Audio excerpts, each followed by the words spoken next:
Hello बच्चों, welcome back to my channel chemistry 27।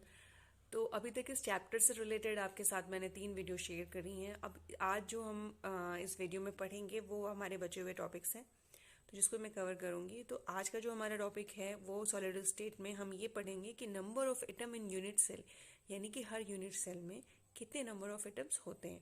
अभी तक बच्चों आपने पढ़ा कि जो भी हमारा क्रिस्टल लैटिस होता है वो बहुत large number of unit cell से मिलकर बना हुआ होता है। ओके, और जो हर लैटिस पॉइंट होता है उसके ऊपर एक कॉन्स्टिट्यूएंट पार्टिकल होता है।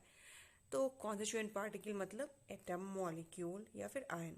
तो अब हम पढ़ते हैं कि ये जो पोर्शन होता है हर पार्टिकल का, वो पर्टिकुलरली कितना बिलोंग करता है एक यूनिट सेल से।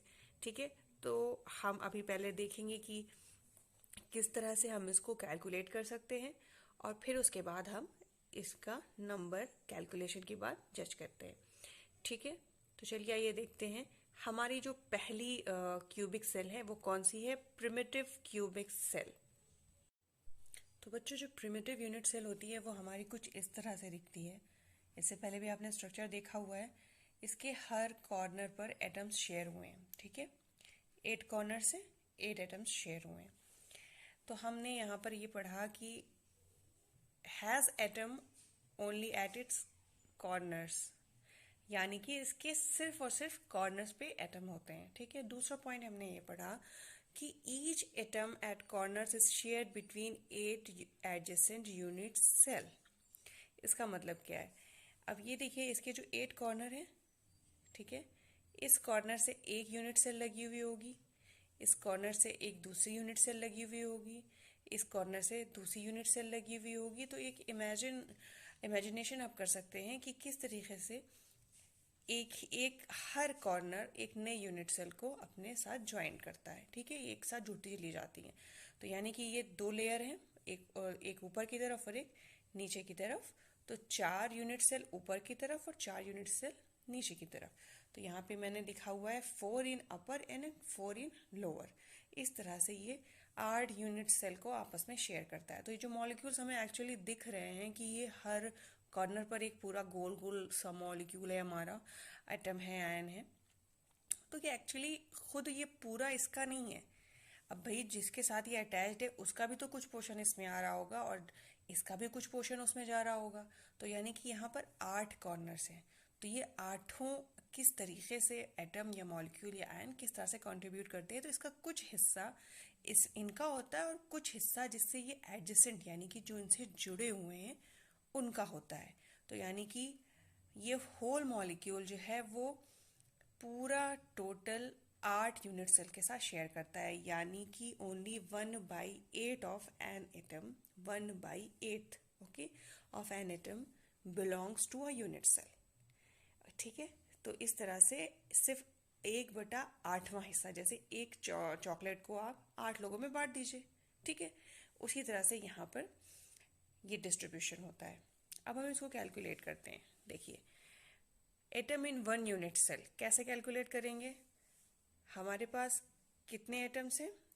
हर कॉर्नर पर 8। ओके, क्योंकि हमारे पास 8 कॉर्नर है और वो कितना हिस्सा शेयर कर रहे हैं? 1/8। तो हम जब इसको कैलकुलेट करेंगे तो this 8 will be cancel out with this 8 and will get only 1। यानी कि 1 is the number of atom in 1 unit cell, अगर हम प्रिमिटिव यूनिट सेल की बात कर रहे हैं तो बच्चों, अब हमारी जो दूसरी क्यूबिक सेल है वो है बॉडी सेंटर्ड क्यूबिक सेल।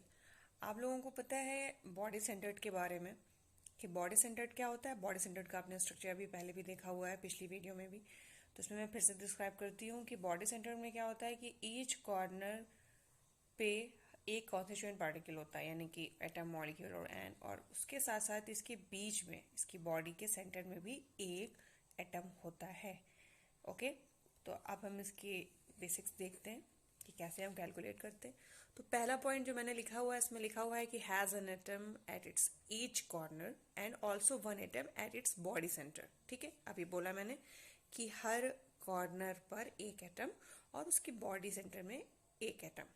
ठीक, और ये जो बॉडी सेंटर्ड एटम है, अभी तो मैंने आपको भी थोड़ी देर पहले बताया कि ये वाले जो एटम्स होते हैं ये दूसरी यूनिट सेल के साथ भी हिस्सेदारी करते हैं, लेकिन जो इसकी बॉडी सेंटर में ये वाला एटम है ये एक्चुअली पूरा का पूरा इसमें पार्टिसिपेट करता है, पूरा का पूरा सिर्फ इसी यूनिट सेल को बिलोंग करता है। तो अब हम इसमें देखते हैं कि इसमें टोटल नंबर ऑफ एटम्स कितने होंगे। चलिए कैलकुलेट करते हैं। तो हमारे पास कितने कॉर्नर हैं, 8 कॉर्नर्स हैं, ठीक है। और हर कॉर्नर पे वो 1/8 पार्ट ही पार्टिसिपेट कर रहा है हर एटम का। तो हमने इसको कैलकुलेट किया है यहाँ पे, देखिए, ठीक है। 8 इंटू 1/8 जैसे कि हमने पहले में किया था, तो ये कैंसिल आउट होके 1 आएगा। और हमारी बॉडी सेंटर में कितना एटम है, 1। तो 1 बॉडी सेंटर एटम, ओके। यानी कि मैंने यहाँ पर ये इसको मतलब कंफ्यूज ना होइए, तो बॉडी सेंटर एटम कितना है, 1 है। तो ये 1 + 1 इज इक्वल टू 2, ओके। तो हमारे पास total number of atom per unit cell कितने हैं, 2। तो इस तरह से हम बॉडी सेंटर में देखते हैं कि हमारे टोटल नंबर ऑफ पर एटम यूनिट सेल 2 होते हैं। तो बच्चों अब हमारी जो थर्ड है वो है face centred cubic unit cell, जिसमें अब हम कैलकुलेट करेंगे number of atom per unit cell. तो फेस सेंटर्ड में क्या होता है, फेस सेंटर्ड में आपने क्या देखा है, आपने देखा इसमें क्या होता है कि इसमें जैसे कि हर कॉर्नर पर एक कॉन्स्टिट्यूएंट पार्टिकल होता है, बट जो इसकी फेस होती है, फेस का मतलब क्या हुआ, ऊपर का हिस्सा। क्यूब, किसी भी क्यूब का ऊपर का हिस्सा, नीचे का हिस्सा, साइड का हिस्सा, सामने का और पीछे का हिस्सा, यानी कि हर फेस पे एक कॉन्स्टिट्यूएंट पार्टिकल होता है। तो टोटल कितनी फेसेस हो सकती हैं, 6 फेसेस हो सकती हैं। आप इमेजिन कर सकते हैं, आप कोई क्यूब लेके देख भी सकते हैं कि उसमें कितनी फेसेस है। ये मैं इसमें डायग्रामेटिक रिप्रेजेंटेशन में आपको दिखा सकती हूँ थोड़ा बहुत, कि ये क्या है, एक फेज हो गई इसकी ऊपर वाली, ये साइड की एक फेज हो गई 2, सामने की 3, नीचे की 4, इधर साइड वाली 5 और पीछे की तरफ कितनी हो गई, 6। तो यानी कि टोटल 8 कॉर्नर्स पर कॉन्स्टिट्यूएंट पार्टिकल तो होते हैं, और साथ ही साथ क्या होता है कि उसके हर फेस पे एक कॉन्स्टिट्यूएंट पार्टिकल होता है। अब भाई ये जो यूनिट सेल है वो दूसरी यूनिट सेल से अटैच्ड होगी, इसके ऊपर एक यूनिट सेल होगी, इसके पीछे होगी, इसके आगे होगी, इसके साइड में होगी। तो ये जो फेस सेंटर्ड एटम्स, मॉलिक्यूल्स या आयन है, ये आधा हिस्सा तो इस यूनिट सेल को देंगे, इस यूनिट सेल में पार्टिसिपेट करेंगे, और आधा हिस्सा किसकी तरफ करेंगे, जिससे ये अटैच्ड है। तो अब हम देखते हैं कि हम इसमें कैसे कैलकुलेट करते हैं। तो देखिए इसमें कितने कॉर्नर्स हो गए, 8 कॉर्नर। हर कॉर्नर पे, हर कॉर्नर से एक दूसरी यूनिट सेल लगी हुई है, तो वो क्या हो जाएगा, 1/8 पार्ट ही दे पाता है अपना कॉन्ट्रीब्यूशन। तो 8 इंटू 1/8, ओके। और कितनी फेसेस हैं, 6 फेसेस हैं। और हर फेस पे जो मॉलिक्यूल है वो अपना आधा हिस्सा इस यूनिट सेल को और आधा हिस्सा दूसरी यूनिट सेल को दे रहा है, ठीक है। तो इस तरह से 1/2 यानी कि सिर्फ हाफ पार्ट ही दे रहा है, 6 फेजेस हैं और वो अपना आधा हिस्सा दे रहा है। तो हम इसको कैलकुलेट कर लेंगे। तो जब हम इसको कैलकुलेट करेंगे तो 8 is cancel out with this, ठीक है, 8 1 ज़ा 8, 1, ठीक है, कैंसिल आउट विद दिस। तो ये 1 हमने यहाँ लिख दिया। उसके बाद ये इससे कैंसिल होके 3 हो जाएगा। तो हमारे पास कितना आ जाएगा, 1 + 3 इज इक्वल टू 4, यानी कि total number of atom per unit cell is equal to 4। तो बच्चों हमारा जो लास्ट आता है वो क्या है, end centred cubic unit cell, ठीक है। एंड सेंटर क्या होता है भाई, इसके अंदर भी वही मसला है कि हर कॉर्नर पर, हर 8 कॉर्नर पर कॉन्स्टिट्यूएंट पार्टिकल तो होते हैं, पर इसमें किसी 2 एंड पर, यहाँ पे मैंने दिखाया हुआ है ना, ऊपर और नीचे वाले 2 एंड पर दिखाया हुआ है मैंने कि 2 एंड पर कॉन्स्टिट्यूएंट पार्टिकल होते हैं, ठीक है।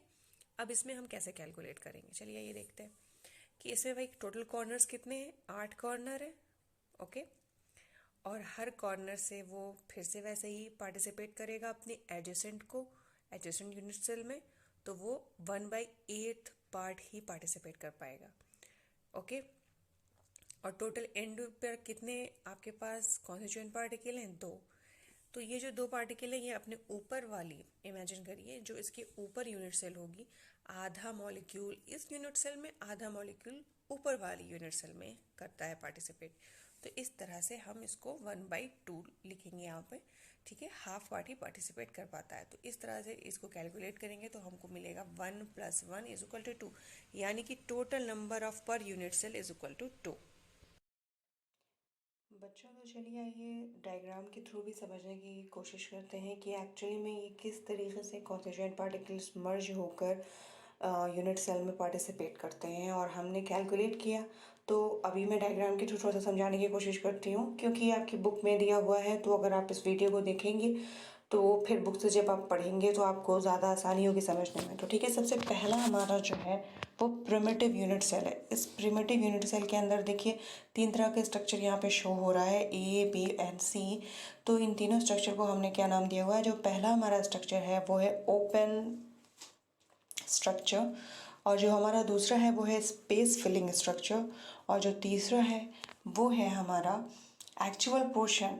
कितना पोर्शन जो है हमारा बिलोंग हो रहा है पर मॉलिक्यूल एक यूनिट सेल के अंदर। ठीक है, तो सबसे पहले जो हमारी प्रिमिटिव यूनिट सेल है, उस प्रिमिटिव यूनिट सेल के अंदर आपने देखा कि मॉलिक्यूल्स जो हैं वो क्या हैं, कौन से? देखिए अब ये सारे कॉन्स्टिट्यूएंट पार्टिकल्स हैं, ये सब आप देख रहे हैं। इन सारे कॉन्स्टिट्यूएंट पार्टिकल्स को देखिए, ये सिर्फ कॉर्नर्स पर हैं। तो जो हमारा पहला वाला स्ट्रक्चर है वो बेसिकली क्या है? वो है हमारा ओपन स्पेस स्ट्रक्चर। वो क्या दिखाता है? वो दिखाता है कि किस तरह से आप इसको प्रेजेंट कर सकते हैं 2 डायमेंशनल। अब हमारा जो दूसरा वाला है, इसके अंदर ये जो स्फेयर्स दिख रहे हैं यहाँ पे, ये स्फेयर्स देख रहे हैं ना, ये ऊपर की तरफ 4, सामने की तरफ 4, साइड की तरफ 4, मतलब तो ये आप इमेजिन कर सकते हैं कि किस तरह से ये स्फेयर्स जो हैं वो बेसिकली आपस में मर्ज हुए हैं और अपने बीच में बिल्कुल, देखिए, बिल्कुल वैकेंट स्पेस नहीं छोड़ रहे हैं। इस तरीके से मर्ज होते हैं कि बिल्कुल वैकेंट स्पेस नहीं छोड़ते हैं। अब जो हमारा थर्ड वाला है, ये हमारा थर्ड वाला क्या बता रहा है? ये हमारा थर्ड वाला बता रहा है कि किस तरह से पर मॉलिक्यूल जो है वो आपस में इस यूनिट सेल के अंदर कंट्रीब्यूट करते हुए अपनी एडजेसेंट यूनिट सेल को किस तरीके से पार्टिसिपेट कर रहा है, उसके साथ कैसे कंट्रीब्यूशन कर रहा है। तो आप देख रहे हैं कि इसका बस थोड़ा सा हिस्सा इस सेल के अंदर है और बाकी एडजेसेंट वाली के अंदर है। ठीक है, तो इस तरह से हमें पता चलता है कि 8 कॉर्नर्स हैं, तो हर कॉर्नर से जो मॉलिक्यूल है वो अपनी जुड़ी हुई यूनिट सेल को भी कंट्रीब्यूट करता है और ख़ुद अपनी यूनिट सेल में भी कंट्रीब्यूट करता है। तो उस तरह से वो कितने 1/8 पार्ट ही दे पाता है। ओके, अब हम नेक्स्ट देखते हैं। अब हमारा जो नेक्स्ट है वो कौन सा है? हमारा है बॉडी सेंटर। ठीक है, बॉडी सेंटर के अंदर भी आप देख रहे हैं कि कॉन्स्टिट्यूएंट पार्टिकल्स कॉर्नर पे होते हुए और बॉडी के अंदर यानी कि सेंटर में एक कॉन्स्टिट्यूएंट पार्टिकल होता है। ओके, तो ये कॉन्स्टिट्यूएंट पार्टिकल जो है वो आप देख सकते हैं कि ओपन स्ट्रक्चर में कैसा दिख रहा है, बिल्कुल क्लियर इमेजिनरी लाइंस हैं। इमेजिनरी लाइंस के थ्रू हमने शो किया हुआ है यहाँ पर।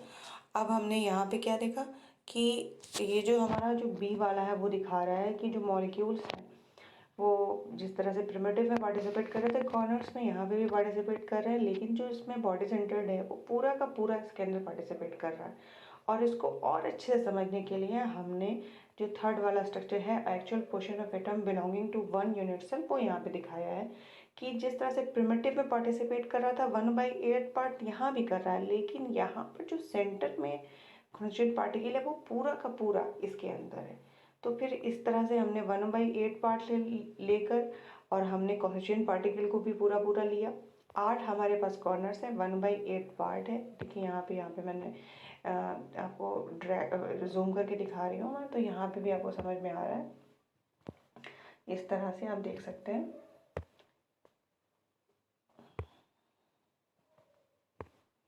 ये कैलकुलेशन, तो इस तरह से इसमें ये सारी चीज़ें आप कैलकुलेट कर सकते हैं और डायग्राम के थ्रू समझ सकते हैं, और हमें कैलकुलेशन के बाद 2 एटम्स मिलते हैं। अब जो हमारा थर्ड वाला है वो थर्ड वाला क्या है? Face centred. अब ये फेस सेंटर्ड का थोड़ा सा आप बस एक फेस को देख के ही समझ सकते हैं। आप एक फेस को देख लीजिए यहाँ पे,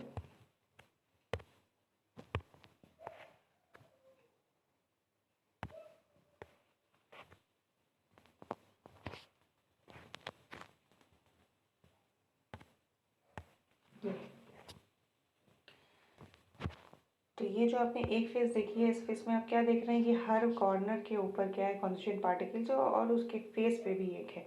तो इस तरह से 6 फेसेस हैं और 8 कॉर्नर्स हैं, तो आपके पास कॉन्स्टिट्यूएंट पार्टिकल होगा। तो इसको भी हमने कैलकुलेट करा था और कैलकुलेट करने के बाद हमने देखा था कि किस तरह से पार्टिसिपेट कर रहा है। तो अभी हम इसका ये जो स्ट्रक्चर है हमारा, जो हमें एक्चुअली बताता है कि कितना पोर्शन पार्टिसिपेट करा है, तो उसमें अगर हम देखें तो आप देख सकते हैं कि ये जो 8 कॉर्नर हैं, इन 8 कॉर्नर पे तो पार्टिसिपेशन वैसे ही होता है जैसे कि अभी 2 में हमने देखा प्रीवियस वाले में।